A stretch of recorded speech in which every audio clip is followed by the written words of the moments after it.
Pasko na naman, kadali lang sang tiyon. Kung ano man ang problema, di na pag-insindihon. Imugid nga tandaan, di pa ulihi ang tanan. Magbuligay kada isa para sa kaayuhan. Pinuligay, maghatagay, magminayuhay.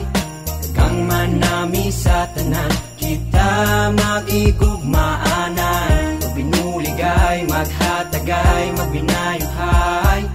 Kagang manami sa tanan, kita magigugmaanan. Dali na, dali na, dali na, magbinuganan, magbinuligay. Dali na, dali na, dali na,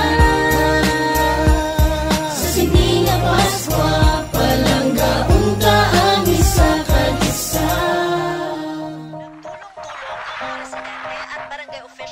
Confirmed deaths in Iloilo. Mahigit 10 bahay ang naapektuhan dahil sa malakas.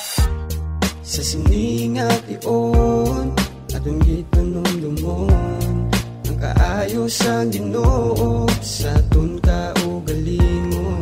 Atong nga respetuhon ang kaayo niya sa aton.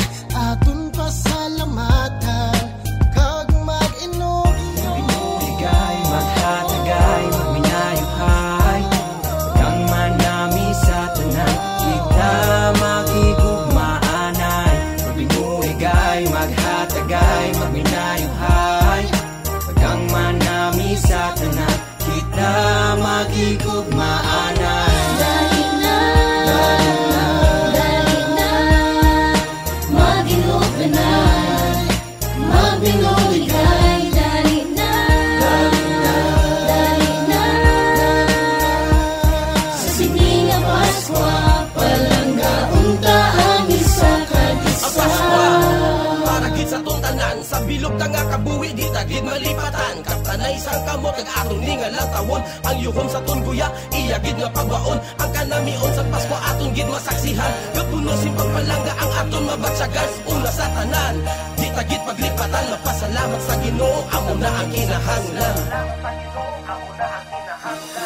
Magbinuligay, maghatagay, magminayuhay. Magbinuligay, maghatagay, magminayuhay. Magbinuligay, maghatagay, magminayuhay. Kag ang manami sa tanan, kita magigugmaan.